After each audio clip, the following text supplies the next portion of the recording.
Akala ko may nakapasok ng magnanakaw dito sa bahay. Ikaw lang pala. Pasensya na po, Nay, kung tinakot ko kayo. Nakita ko kasi kayong pauwi na kaya pumasok na ako. Bala ko pa naman sana kayong gulatin. Buti hindi mo ginawa. Kundi mahahampas talaga kita nitong hawak ko na walis ting-ting. Kaya nga po hindi ko na itinuloy. Dahil nakita ko na may hawak nga kayong walis. Ang sakit pa naman yan. Bakit nga pala napadalaw ka? Gusto ko lang po kayong kumustahin dito. Lagi naman akong dinadalaw ng mga anak mo. Ayos lang naman ako dito. Hindi ko po kasi maintindihan bakit ayaw niyo pang sumama sa amin sa bayan. Nagtsatsaga pa kayo sa bahay na ito.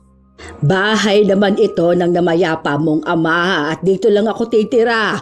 Kaya wag mo nang ipilit ang gusto mo. Kaya lang po ang problema yung mga kapitbahay natin. Ayoko lang kasi na mas lalo pang lumala ang alitan sa pagitan ng mga magkakamag-anak. Hindi naman tayo nakikisawsaw Tsaka ang tagal na ng pangyayaring yon. Dapat lang siguro nakalimutan na lang. Yun nga po ang sabi ko kay Ate Belinda.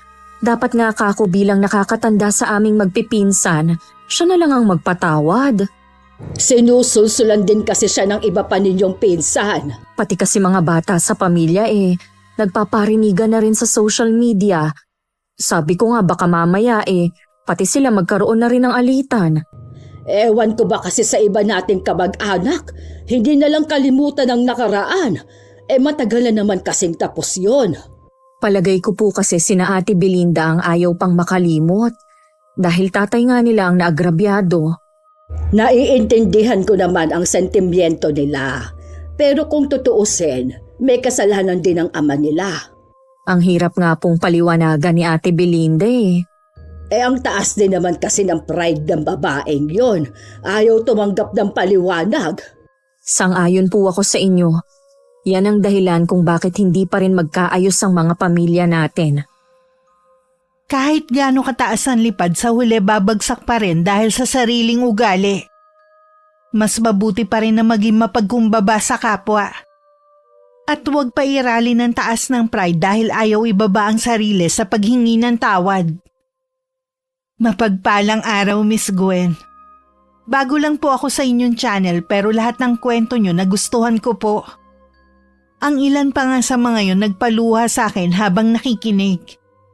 Lalo kapag may kinalaman sa usaping pampamilya. Tawagin nyo na lang po ako sa palayaw na Terry. May asawa at may 2 anak.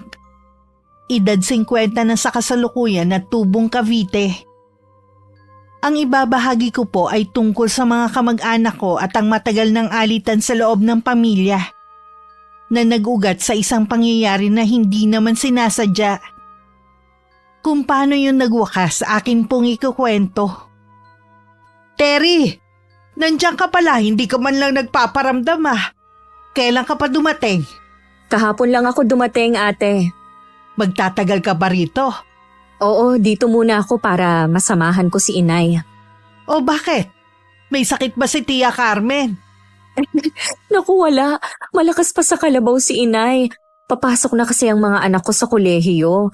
Kaya wala nang dadalaw kay inay. Magiging busy na sila Akala ko naman may nangyari na kay Chang, kaya ka biglang napadalaw. Kumusta na nga pala kayo dito? Ayos lang naman. Tamang-tama may handaan sa amin. Konting salo-salo lang naman. Tutal malapit naman tayo sa isa't isa. Imbitahin ko na rin kay ni Tia Carmen. Ano bang meron? Birthday lang ng asawa ko. Ilang taon na si Kuya Bogart? 60 na. Hindi halata Matikas pa rin kasi si Kuya Bogart at wala pang puting buhok. O paano? Pakisabi na lang kay Chang Huwag kayong mawawala sa Sabado sa Makalawa na yon. Oo, siguradong nandun lahat ng kamag-anak natin. Hindi lahat Kakampi lang namin ang inimbita ko. Dito nga sa compound natin kayo lang ni Tia Carmen. Bakit naman? Alam mo na, wala na kaming pakialam sa iba. Ate naman, hindi pa rin ba matapos-tapos ang issue na yan? Ang tagal na kasi niyan Masyado silang mayayabang. Akala mo kung sino. Ang totoo niyan, wala naman akong nababalitaan na sinasabi nila. Tahimik nga lang sila eh. Paano hindi sila tatahimik? Mga guilty kasi sa nangyari noon. Baka kasi mamaya pati mga bata mag-away-away na rin. Kung mangyari man yun, walang dapat sisihin kundi sila. Pamilya tayo dito at magkakapit-bahay pa. Hindi tama na tayo-tayo lang din ang nag-aaway. Sila ang nag-umpisa ng lahat eh. Huwag mo sanang kalilimutan yan. Sa pakikipag-usap ko kay Ate Belinda, napatunayan ko lang na hindi pa rin siya nagbabago. Naiiling na lang ako at nagdadalawang isip din kung pupunta ako sa kanila. Hanggat maaari kasi mas gusto kong gumitna sa away ng pamilya namin. Kaya lang inaalala ko naman baka isipin ng pinsan namin na kay Kuya Val ako kumakampi. Bala ko lang sanang samahan si Inay. Pero mukhang magkakaproblema pa yata ako sa pag-uwi ko dito sa amin. Nung hapon naman si Kuya Val ang nakakita sa akin habang nagwawalis ng mga tuyong dahon. Terry, ikaw nga. Mabuti umuwi ka ngayon. Kumusta na? Saan ka galing yan? Ayos lang naman kami. Galing ako sa trabaho eh. Sa awa ng Diyos, nakakaraos naman. Sino nga pala yung kasama mo dyan? Ako lang kuya. Kahapon lang din ako dumating. Pasensya na kayo kung hindi pa ako nakadalaw sa inyo ha. Inuuna ko kasi ang mga gawain dito sa bahay ni nanay. Magtatagal naman ako. Punta ka lang sa bahay para makapagkwentuhan naman tayo. Ang tagal na nating hindi nagkita eh. Ang dami nang nangyari. Oo nga daw, nabanggit nga ni Inay. Uy, nasan nga pala si Tia Carmen? Nasa loob si Inay. Pasok ka muna kuya. Sa ibang araw na lang. Sabi mo nga magtatagal ka rito sa atin eh. Hinihintay na rin kasi ako ng Ate Fe mo. Sahod ngayon, kaya kailangan ko munang maibigay ang pera ko. O sige, tatapusin ko lang din muna tong pagwawalis. Halos magkalapit lang ang bahay ni na Kuya Val sa bahay ng pinsan naming si Ate Belinda. Yun nga lang mas kita na medyo nakakaangat sa pamumuhay sila ate. Nakatapos din kasi ang mga anak niya at isa na lang ang nag-aaral. Kumpara sa mga anak ni na Kuya Val. Nagsimula ang alitan sa pagitan ng mga magulang nila na hanggang ngayon hindi pa rin natutuldukan. Narinig ko na parang may kausap ka kanina. Si Kuya Val po ang kausap ko kanina. Niyayaya ko nga po na pumasok muna pero tumanggi siya. Saka na lang daw. Napakasipag ng pinsan mong yon. Silang dalawang mag-asawa. Kaya lang, hindi talaga swerte sa buhay. Hindi katulad ni Belinda. Si Ate Belinda naman po kasi nakapag-abroad noong araw ang asawa kaya nakapagpundar. Nag-iisip nga ako kung pupunta sa kanila sa Sabado. Matagal na akong hindi pumupunta tuwing may handaan sa kanila. Puro kasi sila kayabangan. Kaya himala na inimbita ka niya. Hindi rin maganda ang kutob ko sa pagpunta doon. Kaya hindi na lang siguro ako pupunta. Pwede ka naman pumunta na ikaw lang para walang masabi. Sa totoo lang kasi, ayoko nang makisali pa sa kanila. Nay, handaan naman po yun. Palibasa kasi ngayon ka lang pupunta sa okasyon sa bahay ni na Belinda. Kaya wala kang alam. Ano po ba ang mangyayari kung sakali? Puro paninira sa iba nating kamag-anak. Yung mga bisita naman, sige rin ang panggagatong. Ayoko ng ganoong usapan. Ganun palang ginagawa nila. Kaya nga ako umuwi dito para sana hindi na lumala ang alitan ng mga bata. Yun pala, mas matindi ang sa mga matatanda. Anong magagawa mo kung mismong mga magulang ang ayaw paawat?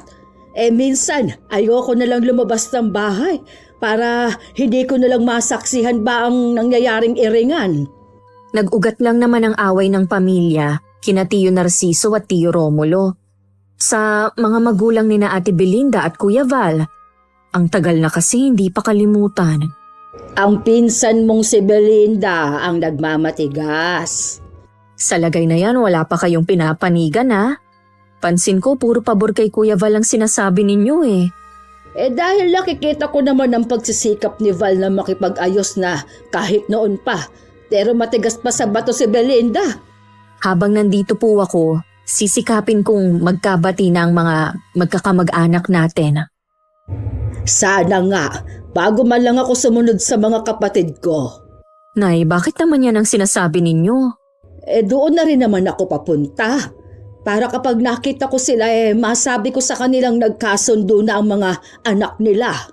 Palagay ko po kaya tumatagal ang alitan dahil na lang sa pride at katayuan sa buhay. Nagugat kasi ang alitan ng pamilya dahil sa inuman. Magkakasama nun si Tio Narciso at Tio Romulo kasama ng ilang pinsan nila. Nagkainitan ng dalawa hanggang mauwi sa pananaksak ni Tio Narciso sa kapatid. Agad naman siyang sumuko, pero hindi na nakaligtas si Tio Romulo. Yun ang matinding ikinagalit ng pamilya ni Ate Belinda. Napagbayaran naman ni Tio Narciso ang ginawa at humingi na rin ng tawad sa kanila. Pero hanggang sa mamatay siya, hindi niya nakuha ang pagpapatawad nila. Oh, pinsan, napadalaw ka. Pasok ka muna. Ako na ang nagdala ng langis na hinihingi ni Ate Fe. Ano bang nangyari sa anak ninyo? Kahapon pa kasi sumasakit ang tiyan. Sa tingin ko, baka may nakain kahapon sa eskwelahan. Mahilig din kasing bumili sa tabi-tabi hindi naman sa nagsusuplado ako, pero hindi naman kasi natin alam kung malinis ba ang pagkakaluto. Hindi naman marunong makinig sa nanay niya. Ganyan lagi ang bilin ko kinabaste. Ewan ko lang kung sinusunod ako dahil hindi ko naman nakikita. Hayang naman siya sa langis ng Lola Carmen niya baka bumuti na rin ang lagay. Nasaan nga pala ang anak mo? Natutulog siya ngayon dahil kagabi nga napuyat pati kami ng nanay niya. Sana bumuti na ang lagay ni Kay. Oo nga, ang hirap kasi kapag may sakit ang anak. Sinabi mo pa, kahit ba sabihin mong malalaki na ang mga yan. Mukhang gising na si Kay. Ibibigay ko muna ito kay Fe para maipahid niya na sa tiyan ng bata. Sumunod naman ako kay Kuya Val hanggang sa kwarto. Nakita ko nga na namimilipit sa sakit ang dalagitang si Kay. Habang inaalalayan siya ng nanay niya na maupo. Napansin kong namumutla na ang anak nila at nangingitim na rin ang labi. Kuya Val, Ate Fe, sa tingin ko kailangan nyo nang dalhin ang anak nyo sa ospital. Para kasing hindi na maganda ang lagay niya. Kagabi ko pa nga sana gustong dalhin si Kay sa ospital. Kaya nga lang, nag-aalala si Fe sa gastusin. Baka naman daw kasi mawala rin. Naubos kasi ang ipon namin, pambayad kay Ate Belinda. May utang kayo kay Ate Belinda? Nasira kasi ng panganay naming anak na si Maki yung bike ng anak nila. Para matigil na lang siya, binayaran na lang namin. Napapahiya na kasi ang mga bata sa kakaputak niya May pera pa naman ako dito, ipapahiram ko na lang. Ang importante madala si Kay sa ospital. Salamat, Terry ha. Hindi talaga namin alam kung kanino palalapit Ihanda nyo na lang ang kakailanganing gamit. Ako nang tatawag ng tricycle sa labasan. Hindi na ako sumama sa paghahatid sa ospital. Paglingon ko, nakatayo sa di kalayuan si Ate Belinda. Nakangiti pa siya na parang natutuwa sa nangyayari. Nang mapansing nakatingin ako sa kanya, bigla siyang tumalikod at naglakad palayo. Pag-uwi sinabi ko kay Inay ang nangyayari kay Kay. Bumakas naman ang labis na pag-aalala rito. Hindi na talaga matapos-tapos ang pagsubok na dumarating sa kanila. Akala ko simpleng pagsakit lang ng tiyan. Sana naman hindi na food poison ang anak nila. Kumain daw kasi ng tinitinda sa labas ng eskwelahan. Dapat sumama ako kanina sa pagpunta sa bahay nila nang matignan ko rin ang apo ko. Pag uwi po nila, pwede nyo namang tignan si Kay. Sana naman bumuti na ang lagay ng bata. Naalala ko mamaya na pala ang okasyon kina Ate Belinda. Siguro, sasaglit lang ako tapos uuwi na rin. Wala po talaga ako sa mood Ikaw ang bahala. Sigurado po ba kayo na hindi pupunta? Inimbita rin kayo ni Ate Belinda Hindi na anak. Hindi na rin kasi ako sanay na lumalabas pa ng gabi. Lalo na't nag-uumpisa na rin lumabig ang panahon. Sumasakit na ang mga buto ko. Sige po, Ako na lang ang bahala magsabi kay Ate Belinda. Saktong hapunan na ako pumunta. Dahil ang plano ko pagkatapos kumain magpapaalam na rin ako. Marami na rin bisita nun at halos hindi ko kilala. Hinanap ko ang mga kamag-anak namin pero wala sila. Mukhang hindi sila inimbita. Pero pagpunta ko sa may kusina, naroon pala silang lahat. Kanya-kanyang toka sa pagliligpit. Tumulong na rin ako sa kanila habang nakikipagkwentuhan. Nang makita ako ni Ate Belinda, binati lang niya ako at wala namang sinabi. Ang plano ko tuloy na pag-uwi ng maaga ay hindi nasunod. Kinabukasan, nagising ako sa pagyugyug sa akin ni Inay. Iinat-inat pa akong bumangon.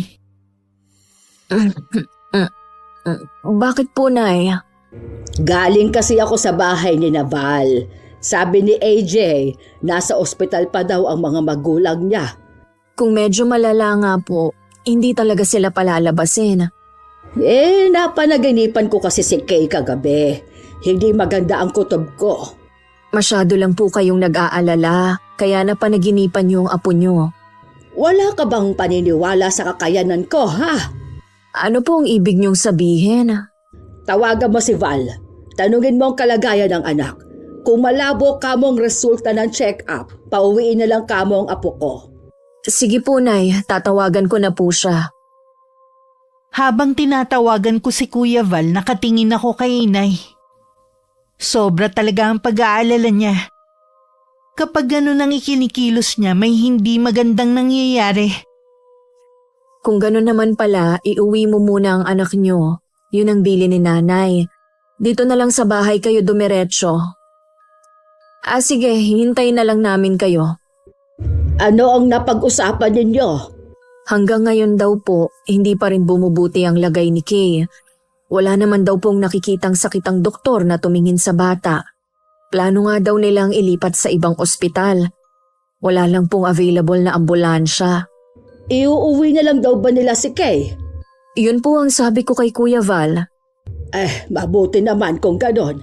Ano kaya ang sakit ni Kay? Nakakapag-alala naman.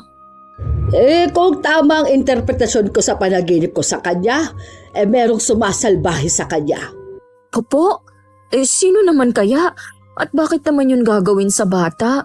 Tsaka pinakamabait sa magpipinsan si Kay at tahimik lang. Yun na nga siguro ang dahilan. Ang dami na talagang masasamang tao sa panahon na ito, hindi na nakakakilala sa Diyos. Kapag nagpadaig sa masama, ganun na nga ang mangyayari. Nakakalimot na, lalo na ang mga alipin sa galit. Sana naman dumating na sila. Nay, kumain na po ba kayo? Oo, nauna na ako. Bakit nga pala hating gabi ka nang nakauwi? Sabi mo sandali ka lang. Ang dami po kasing ligpitin. Ayoko rin iwan ng mga kamag-anak natin na nandun pa. Ibang klase rin talaga si Belinda. Porque siyang nakaangat sa mga taga rito ganun na lang natratuhin ang mga yon. Okay lang naman po sa akin. Minsan lang naman ako umuwi dito sa atin Ihahanda ko na lang ang gagamitin ko sa panggagamot. Hindi ko alam na sa panahong to, uso pa palang gumagamit ng karunungang itim. Akala ko matagal nang nakalimutan ng ganong gawain. Kung titingnan naman kasi ang lugar namin kahit sabihin pang baryo, sumasabay na rin naman sa buhay sa syudad. May isang oras din bago dumating sina Kuya Val at Ate Fe. Buhat ng pinsan ko ang walang malay nitong anak. Kaya daw sila natagalan dahil ayaw silang payagan ng doktor na lumabas. Pumirma na lang sila ng waiver para kung sakaling may masamang mangyari kay Kay, walang pananagutan ng ospital at mga doktor. Hindi kaya merong naiinggit sa anak niyo sa pinapasukang eskwelahan? Yun na nga rin ang iniisip ni Fe. Maganda at matalino kasi si Kay. Hindi rin siya palabarkada, kaya hindi malabong pag-initan siya. Malamang kapwa estudyante lang din niya ang gumawa nito. Malalaman natin mamaya kapag lumabas na si Tia Carmen. Huwag ka nang mag-alala. Ngayon alam na natin ang dahilan ng pagkakasakit ni Kay. Gagaling na siya. Kahit gumaling pa siya, Hindi pa rin ako matatahimik. Kailangan ko malaman kung ano ang dahilan ng taong nasa likod nito. Naiintindihan kita. Bilang magulang, ganyan din ang mararamdaman ko at gagawin ko. Tuwing meron pa namang pinagdadaanan ng pamilya namin, natutuwa talaga si Ate Belinda at ang pamilya niya. Naisip ko lang ito Bakit hindi nyo nalang ibenta ang bahay at lupa nyo? Magpakalayo-layo na lang kayo dito. Dito na kami tumanda at nasanay sa lugar na ito. Hindi namin kailangang umalis dahil hindi naman kami nagsisimula ng gulo. Alam ko naman yun. Kaya lang sa inyo nag-umpisa ang alitan ng pamilya. Matagal nang pinagdusahan ni Papa ang krimen na hindi naman niya sinasadya. Hindi pa ba sapat yun? Ang problema nga, hindi pa rin matanggap ni Ate Belinda at ng mga kapatid niya ang nangyari. Tinatanong ko naman siya dati, naming magkakapatid, kung anong dapat naming gawin para tigilan na nila kami. Wala naman siyang sinasabi. Gusto lang talaga nila kaming nakikitang naghihirap sa paningin nila. Habang nandito ako, susubukan kong paliwanagan si Ate Belinda. Ay, salamat. Pasensya ka na kung naiipit ka sa nangyayari, ha? Sa inyong magkakapatid, bukod tanging ikaw lang ang walang kinakampihan. Ang mga kapatid mo, mas kampi kina Ate Belinda eh. Ang tanging gusto ko lang naman magkaayos-ayos na tayong lahat. Yun din ang gusto ni Inay bago man lang siya pumanaw. Wala akong ibang hiling kundi sana humaba pa ang buhay ng nanay mo. Pakiramdam ko kasi kapag nawala siya, mas lalong lalaki ang alitan sa pamilyang to. Siya na lang kasi ang natitira sa magkakapatid at laging tagapamagitan kapag may away na nangyayari. Dahil nga dyan, kaya siguro gusto ng mamahinga ni Inay. Kaya nga napauwi din ako dito dahil sa mga sumbong ng mga anak ko. Lagi daw malungkot ang lola nila kapag nakakabalita na may nagsagutan na naman sa pamilya natin. Pati kasi mga pamangkin natin, nakikisawsaw na rin sa usapin. Umaabot na ang parinigan sa Facebook eh. Baka naman kumalat pa ang baho ng pamilya natin yan. Lagi ko naman pinagsasabihan ng anak ko na hanggat maaari, huwag nang patulan ang naririnig nila. Ang problema kasi, ang mga anak ni Ate Belinda, manang-mana sa nanay nila. Talaga palang si Ate Belinda ang punot dulo ng lahat. Siya ang ayaw pang tumigil. Ilang sandali pa lumabas na rin si Inay at naiwan pa rin si Ate Fe. Sabay pa kaming napatayo ni Kuya Val at mabilis na siyang pumasok sa loob ng kwarto kung nasa ng anak. Kumusta na po si Kay? Ayos na siya. Sabi nga ng ina parang nagdahilan lang. Mabuti na rin at naagapan dahil kung hindi, baka malala na siya bago kumagamot. Nalaman niyo po ba kung sino ang gumawa nito sa pamangkin ko? Sinabi ko kay Fe na dahil sa katandaan ko, humina na ang kapangyarihan ko. Kaya hindi ko na malaman kung sino ang kumulam sa anak niya. Ang mahalaga po maayos na ang lagay niya. Ayun na nga nagtatawanan na ang mag-anak. Maiwan na muna kita anak ha. Magpapahinga na lang muna ako. Sige po, Nay. Mukha nga pong pagod na kayo.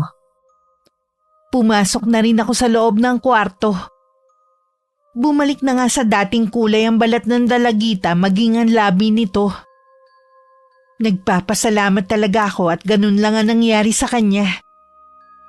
Ang iba kasing nakukulam hindi na nagagawang mailigtas, lalo na huli ng matuklasan. Hindi naman kasi lahat naniniwala sa kulam.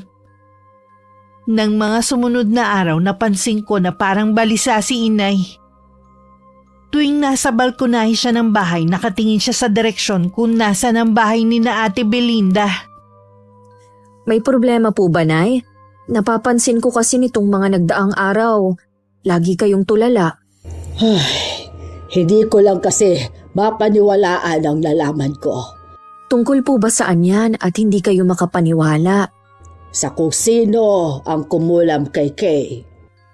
Akala ko po ba hindi nyo alam? Huwag niyong sabihin nagsinungaling lang kayo nun kay Ate Fe.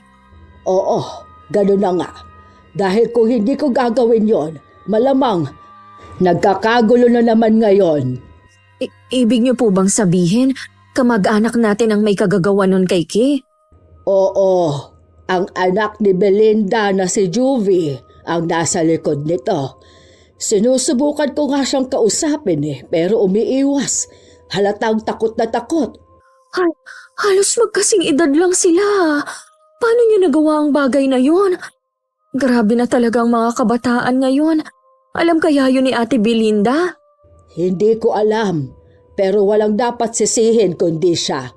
Dahil hindi siya naging mabuting halimbawa sa mga anak niya. Kilala niyo po bang mangkukulam na nilapitan ni Juvie?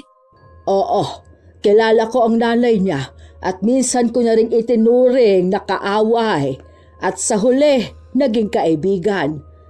Sa kanya pala, ipinamana ng ina ang kaalaman sa itim na mahika. Sinabihan ko siya na huwag na ulit kakantiin ni isa sa mga kamag-anak natin. Kung hindi, pagsisisihan niya na kinalaban ako. Hindi ko akalain na aabot na sa ganitong alitan ng pamilya.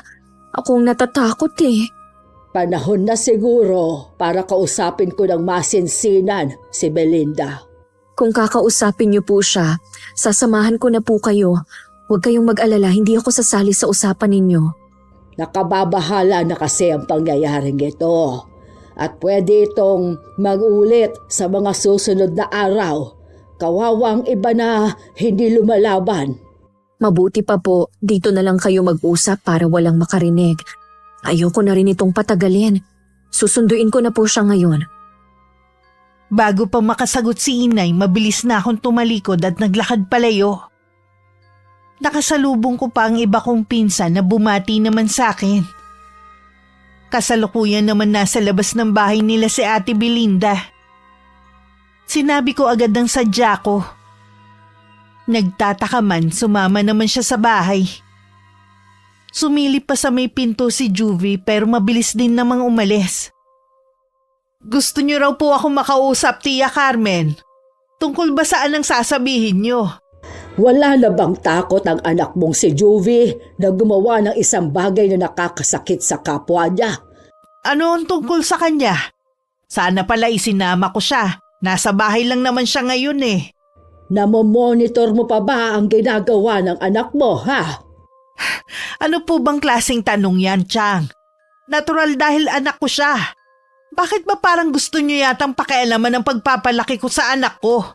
Wala akong planong panghimasukan ang paraan ng pagpapalaki mo sa kanila.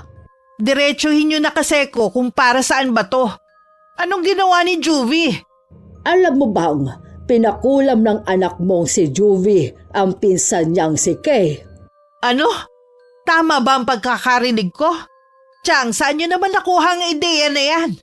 Sa mismong mangkukulam na nilapitan ng anak mo. Kung sino man siya, nagsisinungaling lang ang taong yun. Huwag niyong pagbintangan ng anak ko o kahit sino pa sa kanila. Kung gusto mo, puntahan mo si Marie. Kilala mo naman siya, ang anak ni Tonyang. Siya ang nagmana sa kakayanan ng kanyang ina sa pangungulam. Oo, kilala ko silang mag-ina. Pero hindi ko na kailangan pang tanungin ng babaeng yun. Basta hindi ako naniniwala sa inaakusan niyo sa anak ko. Hindi ka man maniwala, pero yon ang totoo.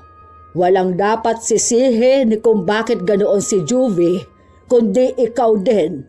Kaya niyo lang ba ako pinapunta dito para sermonan, ha? Wala po kayong karapatan, hindi ko kayo nanay. Matagal na rin naman ang nangyari sa tatay at tiyuhin mo.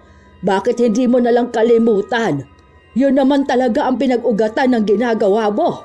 Madali niyo lang kasi sabihin yan dahil hindi kayo ang nawalan ng ama. May kasalanan naman din ang tatay mo. Ilang beses na siyang pinagsabihan na huwag nang makipag-inuman dahil mahilig siyang maghamon kapag nalalasing.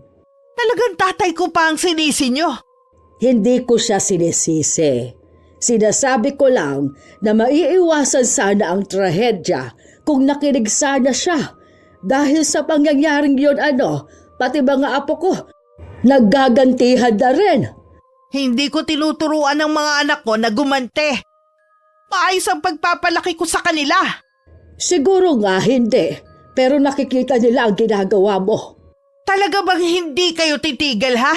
Sumusobra na kayo Ate Belinda, huminahon ka lang. Isa ka pa. Akala ko pa naman importante ang sasabihin nyo. Pagbibintangan nyo lang palang anak ko. Bakit hindi mo tanungin ang anak mo? Hindi na kailangan. Oras na maapektuhan ng anak ko dahil sa mga sinasabi nyo. Hindi ko kayo mapapatawad. Napapailing na lang ako habang nakasunod ng tingin sa papalayong si Ate Belinda. Hindi ko naman mabasa sa mukha ni Inay kung anong iniisip niya ng mga sandaling yun. Galit naman na kinumpronta ni Ate Belinda ang anak. Napaiyak naman ang dalagita at agad naman na inamin ang ginawa. Inamin din ito ang dahilan kung bakit niya yung ginawa sa pinsan. Sa huli kinampihan pa rin siya ng ina. Salamat Kuya Val, nag-abala ka pa.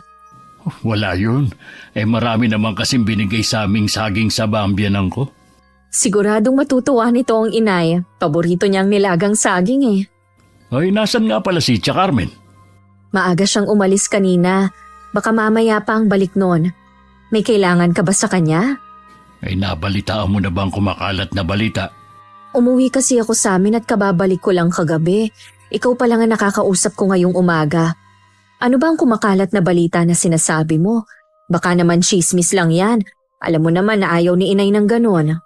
Kumakalat kasi dito sa compound natin at nakarating na rin sa ibang tao na nagagalit daw si Ate Belinda sa nanay mo dahil sa pagbibintang ni Chang sa anak niya. Siya pa talagang may ganang magkalat at magalit ha? Uy, ano ba yung binibintang ni Tia Carmen? Hindi yun basta pambibintang. Totoo talaga yun. Ay, kaya pala nagagalit si Ate Belinda. Nagtangka daw kasing magpakamatay si Juby dahil sa sama ng loob. Totoo ba yan? Ay, yun ang pinapakalat na balita ng pinsan natin. Pero wala naman kaming nalaman na isinugod si Juby sa ospital. At saka sabi naman ni Kay, masigla at parang wala naman siyang problema nang makita niya sa eskwelahan. Kilala sa pagiging sutil yun si Juby. Baka mamaya gawa-gawa lang ng nanay niya ang lahat para pasamain si Tia Carmen. Hindi niya pwedeng gawin yun kay inay. Wala na ba talaga siyang respeto? Palibasa nga, hindi ka na nakatira dito sa atin. Kaya hindi mo nakikita ang ginagawa ng pinsan natin sa mga taga rito. Tingin ko ginagamit na lang niya ang nangyari noon para magawa niya ang gusto. Hindi uubra sa akin yan. Kaya nga pilit ko kayong pinagkakasundo eh. Ay, gusto ko naman sana, kaya lang matigas si Ate Belinda. Siguro dahil may pera sila. Kakausapin ko siya. Hindi ko gusto na idadamay niya si inay na wala namang masamang ginagawa. Kapag kinausap mo ang pinsan natin, lalo lang siyang gagawa ng eksena. Ipapakita na naman sa iba na siya ang biktima at ang pamilya niya. Ano?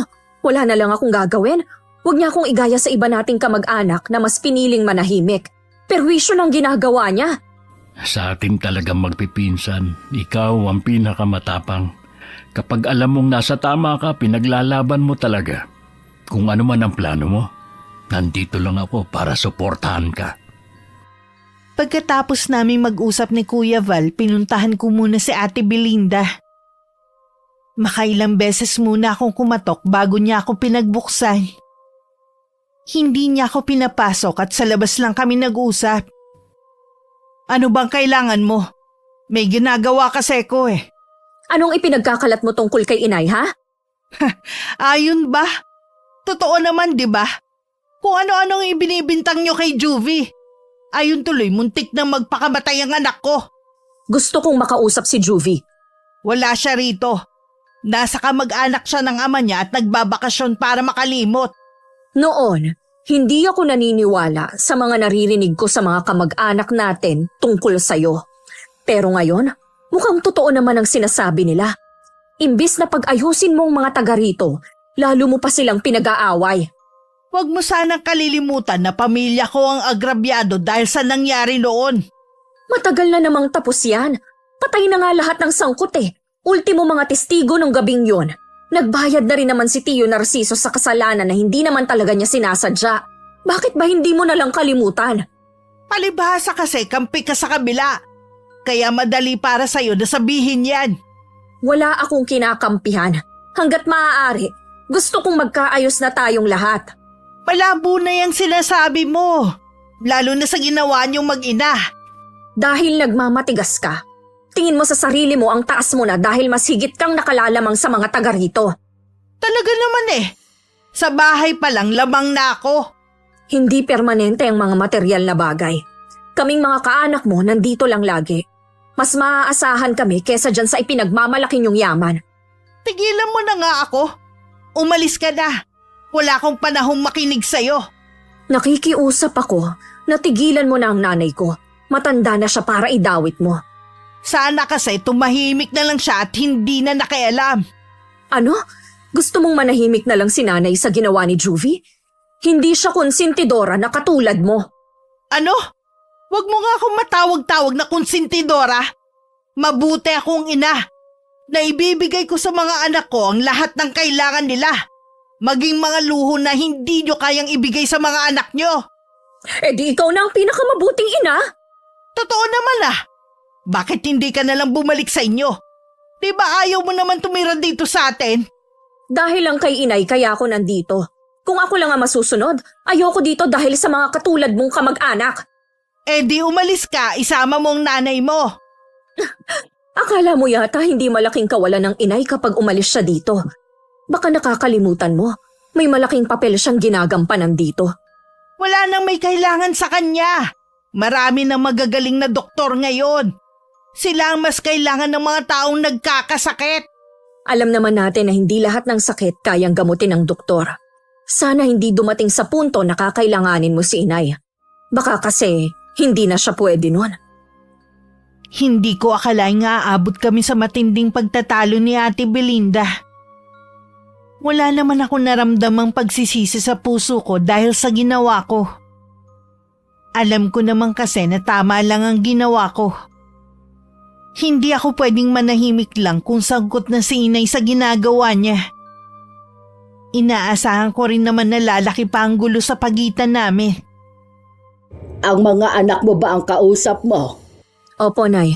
Nagsusumbong po si Baste na nagpaparinig si Juvie sa Facebook. Sino naman ang pinaparinggan ni Juvie? Ang mga anak ko po. Alam naman daw nila na patungkol sa kanila ang post dahil ako lang naman ang sumugod sa bahay nila nung isang araw. Iba na talaga ang nagagawa ng cellphone sa mga kabataan ngayon. Sino ba kasi ang nag-imbento niyan? Si nanay talaga. Nasisi pa ang nag-imbento. Nasa tao pa rin naman kasi kung paano siya magiging responsable sa mga ginagawa niya. Katulad ni Juvie, halatang hindi man lang pinag-isipan ang ginawa. Sabihin mo sa mga anak mo, huwag na lang kamo pansinin. Ganon na nga po ang sinabi ko para hindi na lumaki ang gulo. Kilala naman nila ang pinsan nilang si Juvie na hindi rin nagpapatalo katulad ng nanay niya. Hindi pa kita nakakausap sa pagsugod mo sa bahay ni Belinda. Akala ko ba gusto mong magkaayos na ang pamilya natin? Bakit ikaw mismo ang gumagawa ng bagay na lalo magpapagalit sa pinsan mo? Tama lang po ang ginawa ko. Pati kayong nananahimik sinasali niya. At sa palagay ko, hindi na maaayos ang pamilyang to hanggat makitid ang utak ni Ate Belinda. Iba kasi ang nagagawa ng pera.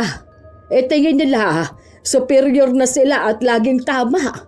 Akala yata nila hindi mauubos ang pera nila. Wala naman silang ibang pinagkukunan ngayon. Wala na namang trabaho ang asawa niya. Balang araw, maiisip din niya na mas mahalaga pa rin ang pamilya kaysa sa anumang material na bagay. Kapag nangyari yon, wala na tayong pakialam sa kanya. Nasasabi mo lang yan dahil galit ka. Alam ko naman na maawain ka. Napuno na rin po ako, tsaka alam ko po na hindi rin titigil si Ate Belinda sa ginagawa niya. Lagi naman akong nakahanda. Mukhang hindi na yata matutupad ang pangarap ko na magkasundo ang pamilya natin. Nalulungkot din ako pero si Ate Belinda kasi ang problema. Sabi nga ng ibang pinsan namin mahilig pa siyang mag-recruit ng mga kakampi sa kanya. Nang mga sumunod na araw, napansin kong hindi na rin ako pinapansin ng iba naming kamag-anak na dati nakakausap ko. Meron na akong ideya kung bakit. Pinagkibit-balikat ko na lang ang bagay na yun. Ganun talaga ang gawain ng pinsan nating yun. Nasanay na nga lang kami sa kanya. Matagal na pala kayong nagtitiis sa pag-uugali niya. Pero bilib din ako Mahaba pa rin ang pasensya nyo. Muntik-muntikan ko na rin nga masugod siya sa kanila eh. Lagi ko lang inaalala mag-iina ko. Paano kaya kung makahanap ng katapat niya si Ate Belinda? Baka magbago na siya pag nagkataon. Wala bang naikakwentong mga anak mo sa'yo? Tungkol ba sa mga post ni Juby? Ang sabi ko lang sa mga anak ko, huwag na lang pansinin. Naaawa din naman ako kay Juvie. Kung nagagabayan sana siya ng mga magulang niya, hindi naman siya lalaki ng ganyan eh. Namamana rin kasi ang ugali. Nakuha niya ang pagiging suplado ng ama at pagiging palaban naman ng nanay niya. Na kahit wala na sa tamang katwiran pinaglalaban pa rin. Tama nga si Inay. Ginagamit na lang ni Ate Belinda ang nakaraan para makapanlamang sa atin. Para lagi siyang makakuha ng simpatsya. Lagi na lang kasi niyang isinasangkalan ang nangyari sa mga magulang niya. Alam naman ng Diyos na pinagsisihan na ni Papa ang nagawa niya. Alam naman ng lahat kung gaano kabait ang papang mo kumpara kay Tio Romulo. Oo nga. Ay, paano Terry? Uwi na muna ako ha. Baka hinahanap na ako ni Faye. Baka sabihin nun, inutusan lang ako na humiram ng kayuran hindi na ako nakabalik.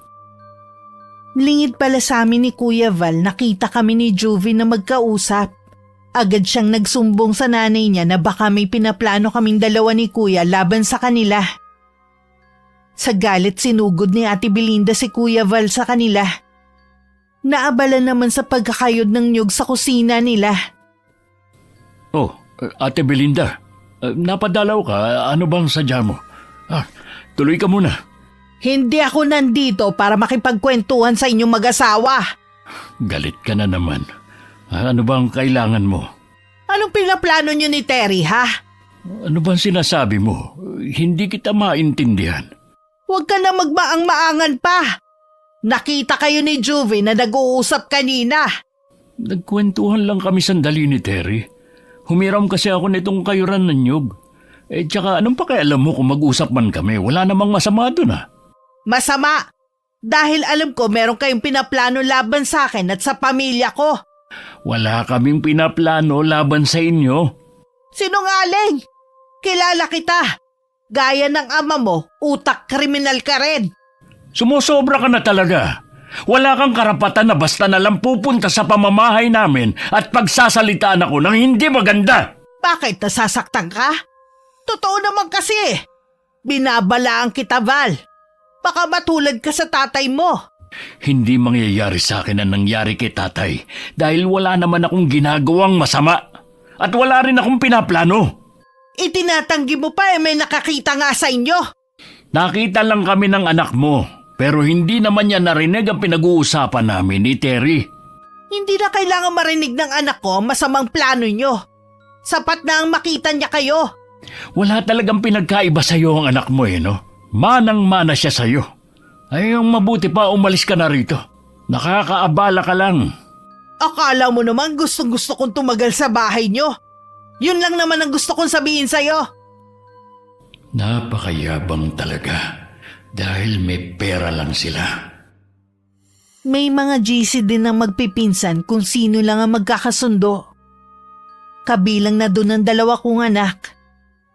Dahil sa pagpapaiwas ko sa kanila kay Juvie, nabanggit ko sa kanila ang ginawa nito kay Kay. Dahil sa lumalalang away ng pamilya, sinabi ng anak kong si Baste sa mga pinsan ng bagay na yun. Bilang babala sa kanila. Dahil nga mga bata pa, sa pag-aakalang kailangan din nila yun sabihin sa mga magulang nila, ipinaalam nila ang bagay na yun. Hindi nagtagal kumalat ang balitang yun hanggang makarating na rin kay Kuya Val. Hindi tuloy ako makapagsalita habang kaharap niya kami ni Nanay. Ang pananahimik niyo magpapatunay na totoo nga ang balita. Hindi lang yun gawa-gawa. Bakit niyo kailangang ilihim? Ayoko na kasing lumaki pa ang gulo. Kinausap ko na rin si Belinda sa ginawa ng anak niya. Malamang pinagtakpan pa niya at ipinagtanggol ang anak niya. Normal lang na ipagtanggol ang anak niya. Pero hindi normal sa isang dalagitang katulad niya na ipakulam ang anak ko.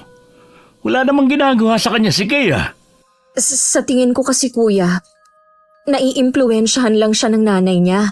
Alam kong nakakagalit pero intindihin mo pa rin ang bata. Hindi niya alam ang ginagawa niya. Hindi niya talaga malalaman na mali ang ginagawa niya dahil sa konsentidora niyang nanay. Sana lang Kuya Val, huwag mo nang isipin ang gumante. Marami na akong pinalampas na ginawa ni Ate Belinda. Bakit pati anak ko kailangan nilang gawan ng masama? Lalo lang gugulo ang pamilya natin kung puro galit ang paiiralin. Dahil ba sa tatay ko nakapatay sa ama niya? Kailangan ako na lang lagi ang magparaya. Kami na mga anak ko. Halos ayaw namin ng asawa ko na madapuan ang lamok ang mga anak namin. Lahat ng pag-iingat mula noon hanggang ngayon, ginagawa namin ni Fe. Tapos si Joby, ipapakulam lang niya ang anak ko ng walang dahilan. Hindi na ako mananahimik lang. Kuya Val, sandali! Huwag ka munang umalis! Hayaan mo na lang siya. Sigurado po na susugod yun kina Ate Belinda. Baka kung anong mangyari. Kahit naman sumugod siya, wala naman ang pamilya ng pinsan mo doon. Kahapon pa sila umalis. Sabi ng tiya Odette mo, ilang araw daw mawawala. Ay, bakit ba lalong lumala ang sitwasyon? Gusto ko lang naman na magkaayos-ayos na ang pamilya natin. Hindi mo kontrolado ang mangyayari. Kahit ano kasi ang plano natin, kung hindi naman yun ang kaloob ng Panginoon, wala tayong magagawa. Natatakot po ako sa pwedeng gawin ni Kuya Val. Mas nag-aalala ako sa kanya. Mabait kasi si Val gaya ng ama niya. Alam mo naman ang kasabihan sa mga taong mababait. Kapag napuno, matinding magalit. Paliliwanagan ko rin siya baka sakaling kumalma at makinig. Hindi ko akalain na si Val din pala ang makakatapat ni Belinda. Hindi po pwede na maghintay na lang tayo. Baka maulit ang nangyari noon. Kung sakali man, yun talaga ang nakatadhana na mangyari. Kung magsalita naman po kayo, Nay, parang hindi kayo nag-aalala. Buong buhay ko, wala na akong ginawa kundi ang mag-alala sa away ng pamilya natin. Kaya lang, Nay, kung wala tayong gagawin, ang mga bata sa pamilya ang maaapektuhan ng husto. Ilang beses na rin akong gumitna, pero hindi naman nila ako pinakikinggan. Ngayon pa kaya na matanda na ako at ilang panahon na lang ang nalalabi sa mundong ito. Kung ano man ang magiging pag-uugali ng lahat ng mga apo ko, mga magulang nila ang responsable doon. Ako naman hindi nag-aalala sa mga apo ko sa iyo dahil lumaki silang mababait at masusunurin, maging sa mga kapatid mo. Siguro nga wala na akong magagawa pa para pigilan ang pwedeng mangyari. Walang ibang dapat sisihin kundi si Ate Belinda lang din. Nakita naman kasi namin ang kagustuhan ni Kuya Val na makipag-ayos sa kanya pero siya ang ayaw. 4 na araw din bago bumalik ang pamilya ni Ate Belinda. Kasalukuyan nilang pinapasok ang mga gamit nila nang dumating si Kuya Val. At nahablot niya ang pamangkin namin si Juvie. Bago pa ako makalapit at mapigilan to, nasampal na niya ang pamangkin namin. Lahat kami sandaling natigilan. Nang tumakbo papasok ng bahay ang dalagita, nun lang parang natauhan si Ate Belinda. Bakit mo sinampal ang anak ko? Hayop ka talaga! Pareho kayo ng ama mo! Kulang pa nga yung kung tutuusin Dapat sa anak mo, pinapadugo ang bibig. Ano bang ginawa ng anak ko sa'yo, ha? Alam mo ang ginawa ng anak mo? Wala kayong kasing sama. Akala niyo ba, hindi ko malalaman na pinakulam ng anak mo si Kay? Naniwala ka naman sa taong nagsabi sa'yo niyan. Ito ba, Terry, ang gusto mong mangyari? Ang magkagulo kami, ha? Huwag mo nang itanggi. Mismo ngang kumulam kay Kay ang umamin sa akin. Kahit na! Wala ka pa rin karapatang saktan ng anak ko. Magbabayad ka sa ginawa mo. Mabubulok ka sa kulungan. Sige, paabuti mo doon. Hindi ako natatakot. Sa ginawa niyo sa anak ko, mas gugustuhin ko na lang na maging masama. Kung panig sa inyo ang batas, sa ibang paraan ako maniningil. Nasisiraan ka na talaga ng ulo. Tama na! Pag-usapan na lang natin to sa maayos na paraan. Hindi na maaayos to. Sinagad na ng babaeng to ang bait ko. Gusto pala niya ng ganong laban Sige, ibibigay ko. Humanda ka kapag dumating ang asawa ko. Tingnan ko lang kung hindi ka niya patayin sa bugbog at sa kulungan ka rin babagsak. Hindi na yan uubra sa akin. Mas matakot ka sa pwede kong gawin. Kahit pa ulit-ulit mo kong saktan at insultuhin, wala kang naririnig mula sa akin. Pero ibang usapan na kapag anak ko na ang dinamay mo. Nakikiusap naman ako sa iyo, Kuya Val. Kung ano man yung binabalak mo, huwag mo nang ituloy. Hindi kailangan madamay ang mga bata sa away ninyong matatanda. Huwag idamay. Ang anak ko pinakulam nila. Wala naman siyang ginagawang masama sa inyo Wala nga kaming kinalaman sa nangyari sa anak mo. Sinungaling ka talaga. Tignan ko lang kung makapasok pa yung anak mo sa eskwelahan. Anong ginawa mo? Sumagot ka kung anong ginawa mo. Alamin mo na lang. Kapag may ginawa ka na ikakasira ng anak ko, hindi kita mapapatawad. May bago ba? Noon pa naman, hindi mo na pinatatawad ang pamilya ko. Kaya wala na akong pakialam. Kahit hanggang kamatayan, hindi mo ako mapatawad. Hindi ba kayo marunong mahiya? Hindi lang kamag-anak natin ang nakikiusyoso, pati na rin ang ibang tao. Imbis na walang nakakaalam, kayo na rin mismo ang nagpapakalat ng baho ninyo. Walang dapat sisihin kundi ang lalaking to. Lagi naman ako o ibang taong sinisisi mo Kailan naman kaya darating ang panahon na sisihin mo rin ang sarili mo? Wala akong ginagawang masama. Kaya hindi mangyayari na sisisihin ko ang sarili ko. Tignan natin. Hoy Val! Saan ka pupunta? Hindi pa ako tapos sa iyong hayop ka! Hayaan mo na lang siya, ate. Puntahan mo na lang si Juvie. Mas kailangan ka ng anak mo kaysa unahin mo ang pakikipag-away. Noon lang siguro naalala ni Ate Belinda ang anak kaya dali-dali niya akong iniwan at pumasok sa loob ng bahay. Maririnig naman ang mga bulungan sa paligid. Hati sila sa opinyon. May biglang kumampi kay Kuya Val at meron namang kampi pa rin kay Ate Belinda. Umalis na rin ako para kausapin si Kuya Val. Naiintindihan ko naman ang nararamdaman niya. Pero hindi ako sang-ayon sa pananampal niya sa pamangkin namin. Nasaan ang asawa mo at mga anak? Huwag mo na silang hanapin dahil wala na sila rito. Ay, kuya, bakit mo naman ginawa yun kay Juvie? Dapat lang yun sa kanya. Baka sakaling matauhan siya sa ginawa niya. Paano yan? Sigurado nasasampahan ka ng kaso ni Ate Belinda. Minor de edad ang bata. Hindi tama na sinaktan mo siya kahit ano pang galit mo. Tapos na naman. Nagawa ko na. Hindi mo man lang inisip ang pamilya mo. Paano kapag nakulong ka? Paano ang pag-aaral ng 3? Pamilya ko lagi ang prioridad ko. Alam mo yan, Terry. Masyado ka kasing nagpadalos-dalos. Kilala natin si Ate Belinda. Hindi yun papayag na hindi siya makakaganti sa'yo. Alam ko naman yun Pinaghandaan ko na naman ang lahat. Kung meron kaming maitutulong ni nanay, magsabi ka lang. Alam ko naman na maaasahan ko kayo ni Tia Carmen. Pero ayokong pati kayong madamay pa sa ginawa ko. Pamilya tayo. Sino pa bang magdadamayan kundi tayo-tayo lang din? Salamat, pinsan. Hayaan mo. Kapag nangailangan ako ng tulong, ikaw ang una kong lalapitan. Wala akong kamalay-malay na yun na pala ang huling sandali na makakausap ko si Kuya Val. May plano na pala silang magpakalayo-layo ng pamilya niya para magawa ang balak na paghihiganti sa pinsan namin. Samantala, hindi naman nag-aksaya ng oras si Ate Belinda. Kasama ang anak at asawa, pumunta sila sa presinto para maghain ng reklamo laban kay Kuya Val. Nakarating din kasi sa kanila ang kumakalat na paninira laban kay Juvie. Siya daw ang nagpakulam sa pinsan dahil sa matinding inggit. Nasaan si Val? Sabihin niyo na kung saan siya nagtatago. Ha? Wala siya dito. Bakit hindi mo siya puntahan sa kanila? Wala nga siya doon. Lahat sila ng pamilya niya naglahong parang bula. Alam kong alam mo kung nasan sila. Kaya magtapat ka na kung ayaw mo madamay. Hindi ko alam kung nasaan sila.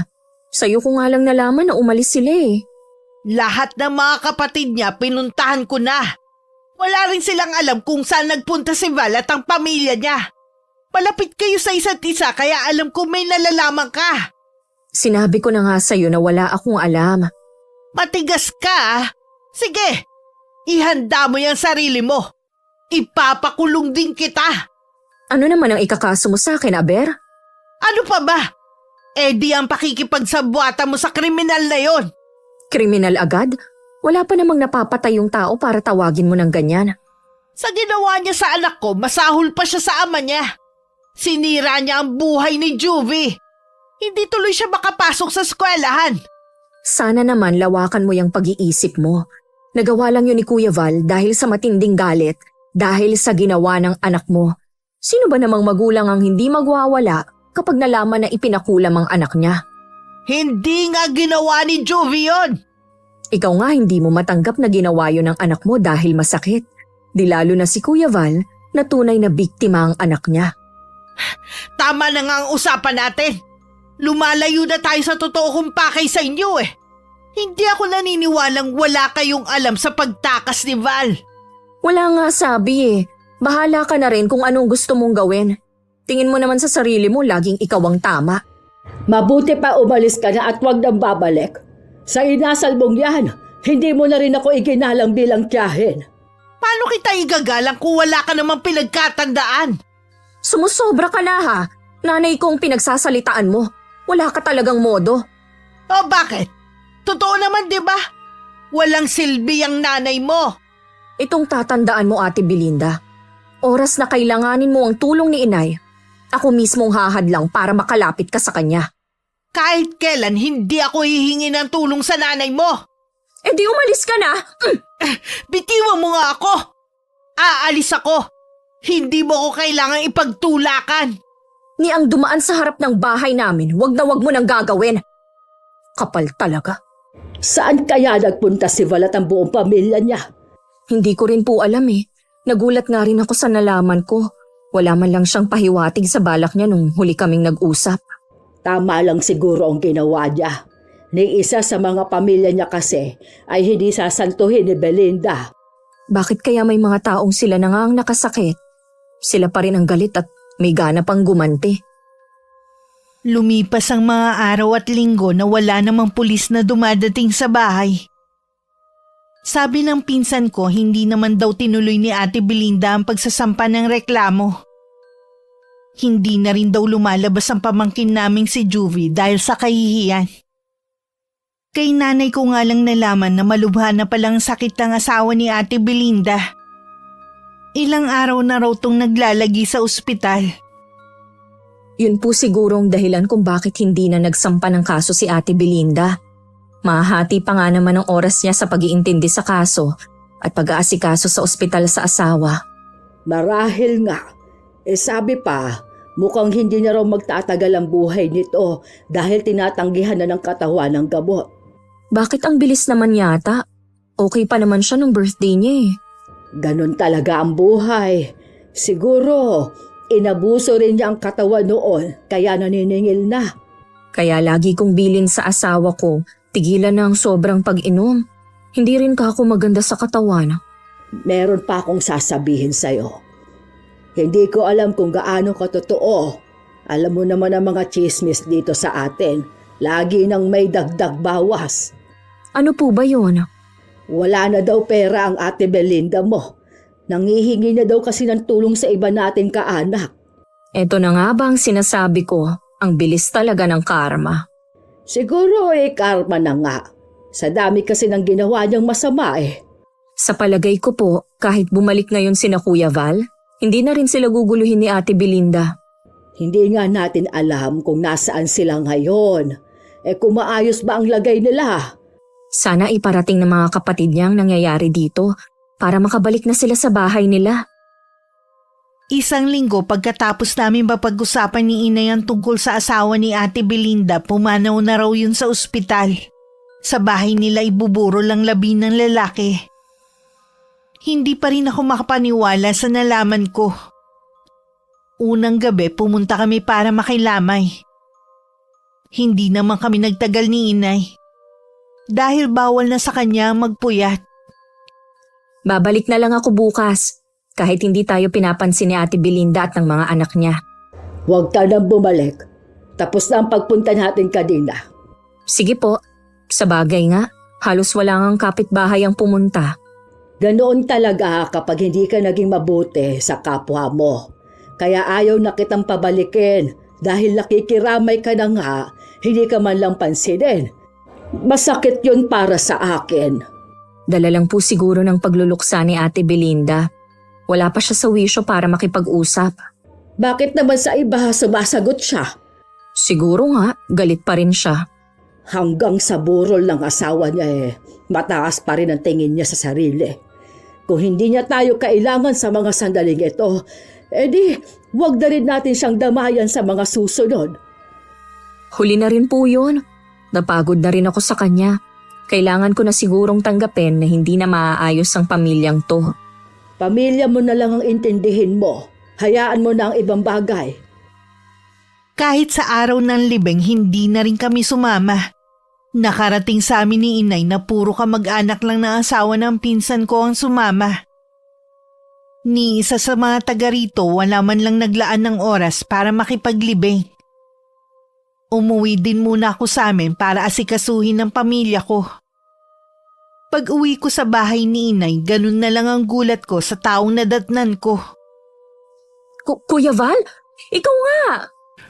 Ako nga, bumalik na kami ng pamilya ko. Yun din kasi ang gusto ng mga kapatid ko eh. Saan ba kayo naglagi? Sa kabilang barangay lang naman, sa kaanak ng asawa ko. Siguro nabalitaan mo nang nangyari kay Ate Belinda. Hindi lang yun ang nalaman ko. Wala na raw silang pera. Wala na siyang kapangyarihan. Hanggang ngayon ba galit ka pa rin sa kanya? Oo, at wala akong balak na makipagbati sa kanya. Sana isa sa inyong matutong magpakumbaba para matapos na ang gulo ng pamilya. Wala kang aasahan sa akin. Nang malaman ko ang ginawa ni Juby sa anak ko, pinutol ko na ang pagiging magkamag-anak namin. Sana maintindihan niyo ako ni Tia Carmen. Oo naman, iho. Nasa iyo pa rin ang pagpapasya. Minsan pupunta ako sa inyo para makipagkwentuhan sa inyo ni Ate Fe. Sa totoo lang, mula nang umalis kayo, wala na akong makausap na matino dito. Nasa bahay lang naman ang asawa ko. Anumang oras pwede mo siyang puntahan. Natutuwa ako at nakabalik na kayo. Ihanda nyo na lang ang mga sarili ninyo. Sigurado na hindi pa rin kayo titigilan ni Belinda. Oo, wag na nga lang niyang aasahan na katulad pa rin ako ng dati, na tinatanggap lang lahat ng masasakit na salita mula sa kanya. Mula nung pumanaw ang asawa, bihira na lang lumabas si Ate Belinda. Pero nang malaman niyang bumalik na si Kuya at ang pamilya nito, mabilis siya nagtungo ron para kumprontahin ito. Ha! Tama nga ang nakarating sa akin balita. Bumalik na kayo. Babalik talaga kami dahil nandito ang bahay namin. Akala mo siguro nakalimutan ko na ang ginawa mo dahil nagluluksa pa kami, no? Kung wala ka pa rin kapaguran, bahala ka. Ituloy mo lang ang plano mo. Hindi ako papayag na hindi mo pagbayaran ng ginawa mo. Hindi porke wala nang asawa ko eh. Wala na akong kapangyarihan na ipakulong ka. Gawin mo na lang. Puro ka salita eh. Ang yabang mo ah. Sino bang pinagmamalaki mo ngayon, ha? Wala. Napagod na lang siguro ako sa walang katapusan na makikipagtalo sa'yo. Hanggat nabubuhay ako, hindi ako mapapagod. Ay, nasa iyo naman yan. Pero oras na mangailangan ka ng tulong, hindi na kami mag-aaksaya ng panahon. Kahit kailan hindi ko kakailanganin ng tulong mo. Huwag ka lagi magsalita ng tapos. Huwag mo rin hahayaan na mag-isa ang mga anak mo sa labas ng bahay nyo. Dahil kung anong ginawa mo kay Juvie, gagawin ko rin sa kanila. Wala ka na talagang kinatatakutan kahit ang karma. Ikaw ang matakot sa karma. Dahil sa mga kasalanan na ginawa mo at ng ama mo. Naghintay naman si Kuya Val sa aksyon na gagawin ng pinsan namin. Pero lumipas lang ang ilang linggo, wala naman itong ginagawang hakbang. Nakikita naman namin ang mga anak ni Ate Belinda pero madalas umiiwas ang mga yon. Para bang takot na takot. Mula nang mamatay ang ama nila, Parang nawalan na ng buhay ang bahay nila. Patuloy naman kami sa ginagawa namin sa araw-araw. Minsan may handaan kina Kuya Val dahil kaarawan ng panganay nitong anak. Lahat imbitado maliban kay Ate Belinda.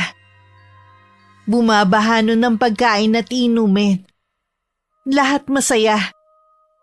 Maaga pa naman nun pero galit na sumugod si Ate Belinda. Hindi pa ba tapos ang okasyon na to, ha? Nakakastorbo na kayo sa amin eh. Para kayo walang kapitbahay. Wala naman kaming ginagawa. Nagkakatuwaan lang ang mga bisita. Hindi nga kami nagrenta ng videoke para hindi kami makaabala eh. Masaya lang kami nagkukwentuhan dito. Ang lalakas nga ng boses nyo. Hindi kami makapagpahinga dahil sa inyo. Kapag kayong may okasyon at maingay, wala kayong naririnig na reklamo sa amin. Ngayon lang naman ako naghanda. Hindi ba pwede na bigayan tayo? Eh bakit naman kita pagbibigyan, ha? Sa laki ng atraso mo sa pamilya ko, wala kang karapatang magsaya pati ang pamilya mo. Naririnig ka ng mga bisita. Huwag mo naman sanang pakita ang sama ng ugali mo. Ha? Ako pa pala ang masama, ha? Alam naman nila kung anong ginawa ng tatay mo. Kaya alam nila kung sino ang masama sa atin. Ate Belinda, pakiusap naman. Umuwi ka na. Nakakahiya sa mga bisita. Lalo na sa mga bisita ng may birthday. Baka isipin nila ganito pala dito sa atin. Bigayan na lang kayo ni Kuya Val. Isa ka pa! Akala ko pa naman sa aking kakampi. Inibita pa naman kita sa kaarawan ng asawa ko. Hoy kayo! Magsiuwi na kayo, ha? Tapos na ang party! Grabe talaga siya. Masama ang loob niyan dahil bukod tanging siya lang ang hindi imbitado. Ituloy na natin ang pagsasaya. Total wala na naman si Ate Belinda. Hindi na pinansin ng mga bisita ang nangyari. Tuloy lang sila sa pagkain at masayang kwentuhan. Samantalang nagingit-ngit naman ang kalooban ni Ate Belinda habang nakasilip sa bintana. Hindi siya makapaniwalang parang bumaliktad na ang mga pangyayari. Alam niya kasing hindi na nila mararanasan ng ganong handaan. Hirap na rin kasi sila kung saan kukuha ng pagkain. Mula kasi nung mamatay ang asawa niya, lumabas na rin ang tunay na kulay ng mga bayaw at hipag niya. Ramdam niyang hindi na sila itinuturing na kapamilya. Anong gagawin ko? Kanino na lang kami lalapit? Kahit mga kapatid ko wala rin naman.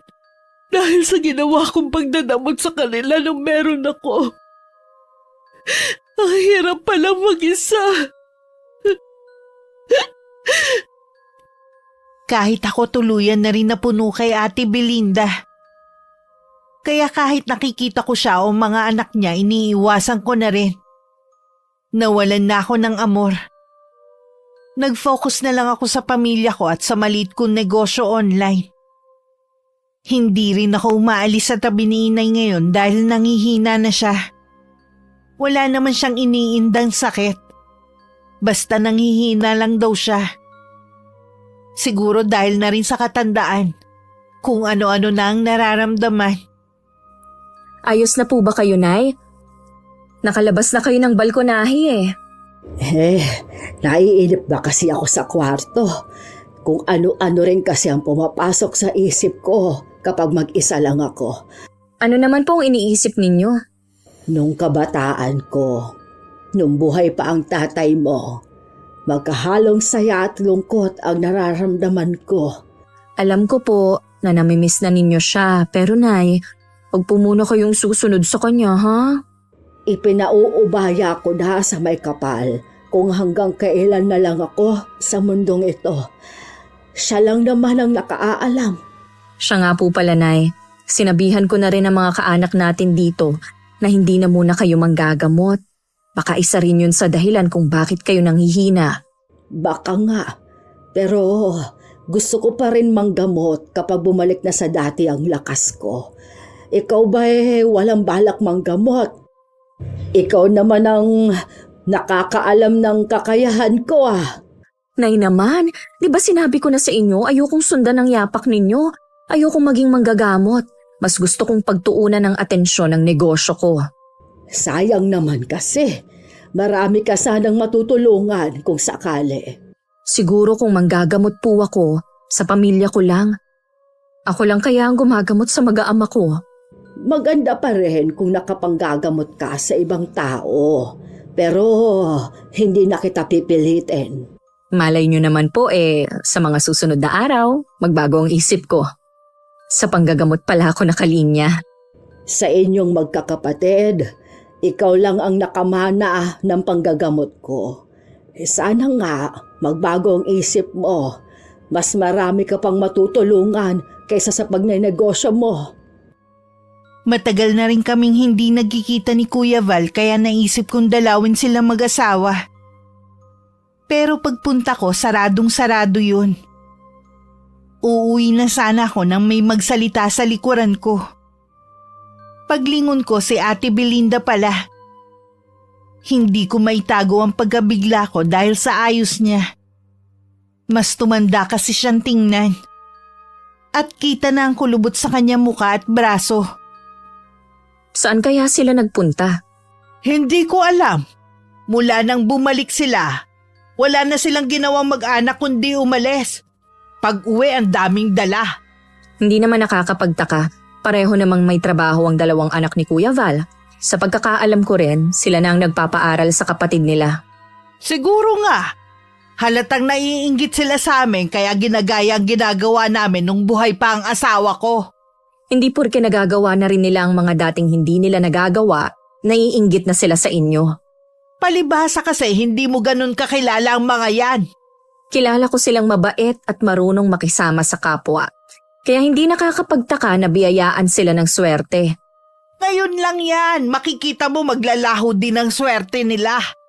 Mukhang ikaw ang naiinggit Bakit naman ako maiinggit sa anak ng kriminal ha? Mag-iingat ka sana sa mga binibitiwan mong salita. Baka bumalik yun sa'yo. Hindi yan mangyayari. Lagi namang ganyan ang sinasabi mo Maiwan na nga kita, ayoko nang makipagtalo sa'yo. Teka lang Terry, may itatanong pa ako sa'yo. Ano yon? Nanggagamot pa ba si Tia Carmen ha? Ilang araw na kasing masama ang pakiramdam ni Juvie. Ang gawin mo, dalhin mo na siya sa doktor. Hindi na kasi nanggagamot si inay. Ganun ba? Kasi kung hindi na dadala sa gamot, baka may impeksyon ng anak mo. Baka kailangan ng reseta ng doktor. Wala kasi siyang iniinom na gamot Ha? Walang iniinom na gamot? Huwag mong sabihin wala kang pambili ng gamot ng anak mo. Uuwi na ako. Baka hinahanap na ako ng anak ko Mukhang naghihirap na nga silang mag-iina. Bago ko umuwi, nagtanong-tanong muna ako sa mga kamag-anak namin. Doon ko na kumpirma na ultimo pagkain nila sa araw-araw inuutang na lang ni Ate Belinda. Yun nga lang, imbis na magpakumbaba, mataas pa rin daw to. At sinusumbat sa kanila yung mga panahong iniimbita sila tuwing may okasyon sa bahay nila. Nakausap mo ba sila mag-asawa? Wala po sila kanina May pinuntahan silang mag-anak. Bakit natagalan kang bumalik? Nakausap ko po kasi si Ate Belinda. Tapos nagtanong na rin ako sa iba nating kamag-anak. Ano naman ang nalaman mo? Ayun, ultimo pala pang saing nila sa araw-araw hirap pang mag-iina. May sakit pa ngayon si Juvie, wala sigurong pampacheck up. Bakit hindi sila humingi ng tulong sa pamilya ng asawa niya? Hindi ko po masasagot yan. Sa ugali kasi ng asawa niya nung nabubuhay pa, baka ganun din ang pamilya. Bakit kasi hindi pababaan ng pride at lumapit sa atin para humingi ng tulong? Kapag gano'n naman kasi ang isang tao, kahit ako hindi ko gugustuhin tulungan. Sana pala sinabi mo sa health center humingi ng gamot. Uso kasi ang trangkaso ngayon. Baka yun ang sakit ni Juvie. Siguro po, ilang araw na daw masama ang pakiramdam. Kung hindi lang ako nangihina pa pupuntahan ko sana. Alang-alang sa aking apo, isasantabi ko muna ang ginawa nila. Hindi naman ako papayag. Sa sama ng ugali ng mag-inang yun, baka po lalo kayong manghina. Hayaan nyo na lang na dalhin ni Ate Belinda ang anak niya sa doktor. Sige na nga. Kita nyo nga, nagpapahid na naman kayo ng langis. Masakit na naman siguro ang kasukasuhan nyo. Ang mga buto ko ang kumikirot. Umiinom po ba kayo ng gatas na binili ko? Oo naman, kahit ang sama ng lasa. Itinitiis ko dahil sabi mo nga ang mahal noon. Bukas ang pinto ng sala habang nag-uusap kami ni Inay. Lingid pala sa amin, nasa labas si Ate Belinda at narinig lahat ng pinag-uusapan namin. Tahimik na lang siyang umalis at bumalik sa bahay nila. Mataas pa rin ang lagnat ng anak niya. At wala siyang magawa kundi punasan lang ito ng maligamgam na tubig. Hindi niya kasi magawang lumapit sa iba naming kamag-anak. Dahil baka malaman ng mga to na mas mahirap na sila sa daga. Ano bang kamalasan itong nangyayari sa amin? Parusa na ba ito? O baka naman meron nagsumpa sa amin? Wala namang gagawa nun kundi si Val. Nang sumunod na araw, nalaman na lang namin na sinugod sa ospital si Juvie. Hating gabi daw yun. Nag-iiyak si Ate Belinda dahil tumirik na daw ang mga mata ng anak. Hanggang na mga oras na yun, wala pa rin kaming balita kung maayos na ba ang lagay ng pamangkin namin. Ngayon mararamdaman niya ang takot naming mag-asawa nung ma-ospital si Kay. Huwag mong sabihing natutuwa ka pa sa nangyayari. Hindi naman sa ganon. Pero mabuti na rin na bumalik sa kanila ang nangyayari. Sana magsilbing aral yun sa kanila. Sana naman gumaling na si Juvie. Pag uwi niya, sana magbago na rin siya. Hindi na ako umaasa. Nagmana yun sa nanay niya. Si Ate Belinda tumarating. Ate, sandali. Kukumustahin ko lang sana si Juvie. Ayos na siya. Ligtas na sa anumang kapahamakan. Ano nga pala yung nasa balat mo? Parang mga paso. Nung nagkita tayo, wala naman yan Hindi ko alam Basta na lang tutumubo sa balat ko. Sobrang kate at mahapdi. Hindi nga ako pinapatulog Nandun ka na rin lang sa ospital. Hindi ka pa nagpa-check up. Ginawa ko na yan pero nakakapagtaka na hindi nila nakikita. Parang ako lang ang nakakakita at saka ikaw. Ha? Hindi kita maintindihan. Hindi pangkaraniwan ang sakit ko sa balat. Nasisiguro ko na meron nagbigay sa akin nito. Parang kulam? Ganun na nga. Gusto siguro akong parusahan ng gumawa nito sa akin. Baka naman hindi. Subukan mo na magpatingin sa ibang doktor. Hindi na kailangan. Sigurado naman ako na may kumukulam sa akin O sige, kailangan ko pa kasing bumalik ng ospital May kukunin lang ako sa bahay na gamit. Sige te. Kahit nasa ganun na siyang kalagayan, hindi pa rin ako makaramdam ng awa. Magtapat ka nga Kuya Val. Ikaw ba ang nagpakulam kay Ate Belinda? Ginantihan mo rin siya? Hindi ko alam ang sinasabi mo. Bakit hindi ka makatingin ng diretsyo sa akin? Isa lang ang masasabi ko. Kung ano man ang pinagdadaanan niya, bumalik lang sa kanya ang mga ginawa niya. Para mo na rin inamin na ikaw nga ang nagpakulam sa kanya. Mabuti pa, uuwi na rin ako. Huwag kang umiwas, Kuya Val! Tuloy-tuloy lang na umalis si Kuya Val at hindi na pinansin ang pagtawag ko sa kanya. Napapahagod naman ako sa batok. Pakiramdam ko kasi biglang nangapal yun. Paglingon ko, nakatayo pala si nanay sa may bintana. Hindi ko rin mabasa kung ano ang iniisip niya. Ganun yata kapag manggagamot. Kayang itago ang emosyon para hindi malaman ng iba. Nakita ko nga si Belinda. May kumukulam nga sa kanya. Si Kuya Val po ba? Oo, wala nang iba. Masyado na siyang nabulag ng kanyang galit. Ano po ang gagawin natin? Naalala ko tuloy ang mga binitiwan kong salita noon. Kaya nga hindi tama na nagsasalita tayo ng tapos. Hindi niyo naman po siya magagamot dahil sa kalagayan niyo. Ang tanging makapagpapagaling sa kanya ay ang magpakumbaba siya at humingi ng tawad kay Val. Sa taas ng pride ni Ate Belinda, Hindi ko alam kung gagawin nga niya yun. Kung hindi siya naaawa sa sarili niya, sana sa mga anak na lang niya. Susubukan ko po siyang kausapin. Ikaw din, alisin mo ang galit niya sa puso mo. Ang itago mo riyan ay kabutihan para pagdating ng araw, maluwag kang makakatulong sa kapwa mo. Nang malaman kong nakauwi na ang mag-ina, dumalaw ako sa kanila. Kung dati si Juvie ang nakaratay, ngayon si Ate Belinda naman ang nakahiga sa kama. Madilim sa kwarto. Dahil ayaw daw nito ng liwanag sa labas.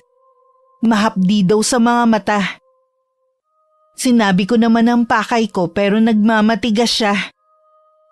Hindi ko na tuloy napigilan na mapabulala sa galit. Wala ka ba talagang pakialam sa mga anak mo? Wala kang pagmamahal o malasakit man lang sa kanila, ha? Paano kapag nawala ka? Hindi mo man lang ba naisip na pwede silang maging pulubi sa lansangan? Gusto mo ba yon, ha? Hindi ko to sinasabi para takutin ka. Ito talaga ang mangyayari sa kanila. Maliligaw sila ng landas. Walang magulang na gugustuhin yun mangyari sa kanilang mga anak. Tandaan mo sana, ate, walang pwedeng magmahal sa kanila katulad ng pagmamahal nating mga ina. Tama ka. Naging makasarili nga ako. Hindi ko magawang ibaba ang sarili ko. Naging sobrang taas ang tingin ko sa sarili ko. Akala ko lahat ng tao luluhod at susunod sa mga ipinapagawa ko. Nagkamali ako. Hindi pa naman huli ang lahat. Pwede ka pang magbago, alang-alang sa mga anak mo. Gawin mo para sa kanila. Tulungan mo ko. Pupuntahan ko si Val. Kung kinakailangan, luluhod ako sa harapan niya. Ang laki ng kasalanan ko sa kanya. Sa kanilang lahat. Hindi na kailangan. Nandito na ako. Val, mapapatawad mo ba ako? Kanina, kinausap din ako ng asawa ko. Nalinawan ako sa mga sinabi niya sa akin. Akala ko, gagaan ang pakiramdam ko kapag nakaganti na ako sa iyo. Pero lalo lang bumigat ang dibdib ko. Parang may nakadagan na malaking bato. Hindi ako makahinga. Hindi naman kasi likas na masama, Kuya Val. Kaya ganun ang epekto sa'yo. Patawarin mo ko, Ate Belinda. Nagpadala ako sa galit ko sa inyong mag-ina. Hindi na ako nakapag-isip ng tama. Dahil ang nasa isip ko lang ang makapaghiganti sa inyo. Kung hindi mo to ginawa, hindi pa ako magigising sa katotohanan. Hindi ko pa maiisip ang mga mali kong nagawa. Patawarin natin ang isa't isa.